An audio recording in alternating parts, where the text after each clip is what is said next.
Do not scare people like that. Who do you think you are, Blade? Stop following me, please.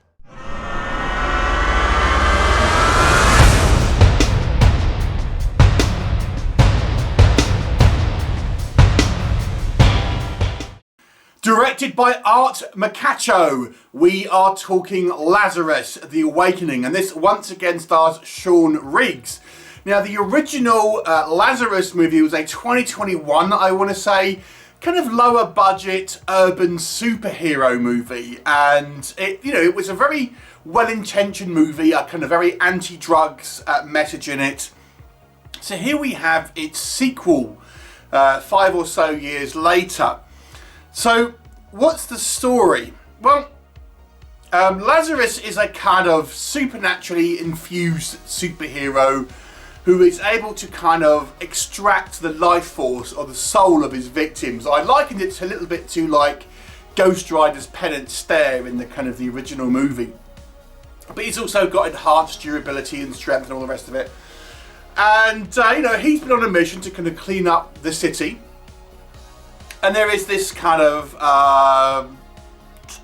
new outfit, this criminal empire that's supplying this new drug called Tombstone, which is very addictive but cheap, so it's widely distributed. And obviously the police are trying to stop it. There's a reporter who's trying to kind of expose what's kind of going on. And Lazarus himself, who is trying to take down these criminals. But the head of this criminal empire might indeed be a supernaturally enhanced individual himself. What will happen? You'll have to watch the movie and find out. So let's discuss what works with Lazarus The Awakening.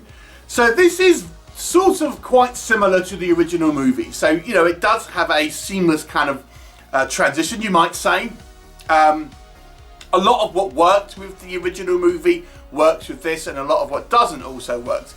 I will say this movie feels like it has a higher production value. This movie feels a little bit more professionally produced, a little bit kind of more slickly made, a little bit more sort of, directorial flourishes. The director here has actually got quite a long list of sort of lower budget, kind of straight to DVD video action movies. But, it has to be said that there is a degree of competence, at least, I think. Not that I'm saying it was incompetent in the first one, that's not the case, but it just feels a little bit more sure-handed here, I would suggest. So, I think the movie has a reasonable kind of production feel to it with it still being a somewhat kind of low-budget movie, and there are still sort of things here that kind of will point to that, but it sort of feels more well-rounded, I would suggest. Now, Sean Riggs plays Lazarus, and I think he does a commendable job here, making for a kind of a positive role model. He very much comes across as a kind of Michael J. White kind of style action hero here. Lots of kind of martial arts, sort of got bigger build, sort of muscular guy and everything. So it makes for a cutting kind of superhero, so to speak. And there are some good action sequences. In actual fact, as well as the kind of the influences I've said, this movie towards the end almost feels like it has a somewhat of a Highlander-esque feel to it as well. One of the other things I quite enjoyed were the references to actual kind of superhero-dom.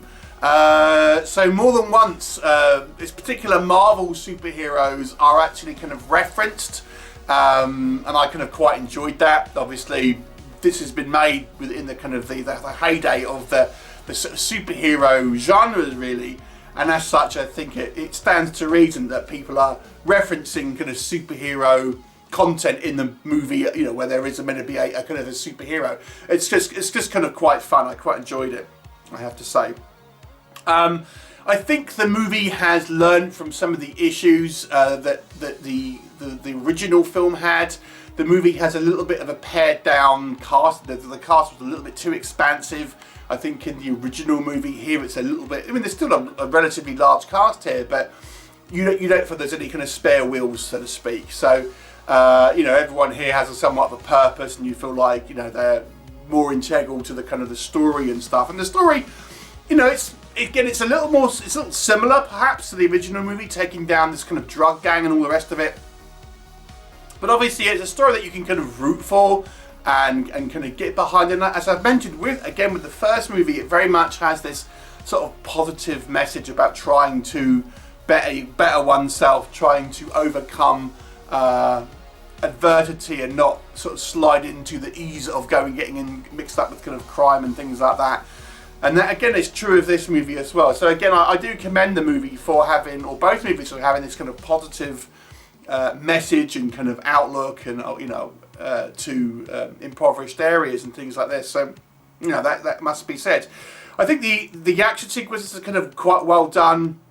We get a variety of kind of fight scenes here and there. For the most part, pretty well choreographed. One or two maybe not quite as well, but you know, they're fun and exciting. And as I say, we do get a bit more of a finale where the bad guy, so to speak, has been a bit better built up in this movie than probably the original. And he has a sort of his own kind of supernatural abilities as well. So this movie, you know, it sort of points to a larger world without kind of spending too much time, you know, with too much exposition about the world of these supernatural abilities and stuff. We just got to accept it. Can you watch this without watching the original? Yeah, I would say so. I mean, you know, as long as I think if you're aware that there's an original movie, you can kind of pretty much go into this without necessarily having seen the first one. But let's talk about what doesn't work. There are a few things that I think that this movie just sort of ignores about the first movie. I mean, if you wanted to watch this, I mean, it has been a 5-year gap, admittedly, but there's certain characters that were introduced in the first movie that sort of aren't really referenced here. So it sort of seems more like somewhat of a, you know, a kind of recall in a way, where it almost, you could kind of watch this as it's a sort of a reboot, but a soft reboot maybe, because the original could possibly exist, but some things are just changed or ignored. Even the look of Lazarus, you know, in the first movie he had like this kind of helmet he used to wear, you would presume to hide his identity, but here he never wears it, which I thought was a little bit of a shame, because I think it does rob the movie of a little bit of its identity. And as such, it becomes more of a sort of just a vigilante movie necessarily, rather than a sort of superhero movie, albeit one with with powers, admittedly. But yeah, I kind of quite like this sort of the look of this kind of more overt superhero regalia in the first movie, which they've kind of moved away from in here. So yeah, I mean, again, it makes it lose a little bit of identity, I would say, because of that. One of the things I think is true of the first movie that's still true of this one, I think it has this kind of 90s feel to it. It very much feels like this is a movie that should have come out in the 90s. Some of the kind of the dialogue is a little bit on the nose and kind of like sort of cheesy, must be said. You know, not exactly particularly kind of sophisticated dialogue necessarily, you know, and maybe a little bit unnatural at times. Again, feeling more like a script than genuine sort of conversations. And not all the time. I do think there are lines of dialogue here that are, you know, are fine, but there are some that just feel a little bit kind of like, it feels like a little bit like a CW superhero, you know, superhero TV show that you would have got with like Arrow and The Flash and things like that. This would kind of be right at home with that. I'll admittedly, this has got a few more swear words and a few boobs in it, but for the most part, it would fit right at home with the CW.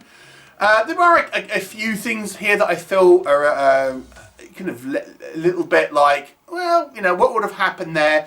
And I don't want to say anything, but at the very end of the movie, the last person that, shall we say, Lazarus deals with, if you look at that, about how the aftermath that would have been, there would have been questions. And again, I don't want to spoil it for you, but the last person that the Lazarus actually deals with on screen, you would think, okay, well now you've massively implicated yourself in a problematic situation, and it's not really addressed. Perhaps it will be addressed in the third film, I don't know.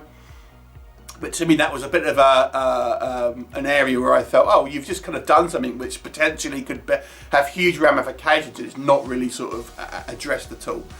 I think the fight scenes are 90% of the time well choreographed. There's one or two times here where it feels a little bit like dancing, it must be said. But that is the minority, I will say. I think for the most part, the fight choreography is well done. Just once or twice, it does look a little bit more like dancing at times. Where the budget does show through is a little bit in the kind of the sort of CGI electrical effects. They do seem kind of quite like, you know, After Effects. It is a low budget movie. It is what it is. And I think that because the movie is actually sort of relatively sort of well shot, generally speaking, these kind of overlaid kind of like electrical effects and things like that, they stand out to be a little bit kind of, you know, cheapy looking. I mean, for example, when you're having these electric sort of powers coming through the arms, what I would suggest is having, like, you know, light background lights lighting his face up in his jacket and stuff, but a little bit more, because it just kind of looks like these effects have been overlaid, and the kind of the light isn't kind of bouncing around the environment and things like that really as much as it probably would. So, you know, again, a little bit more possible attention to detail with some of the kind of finesse, you might say.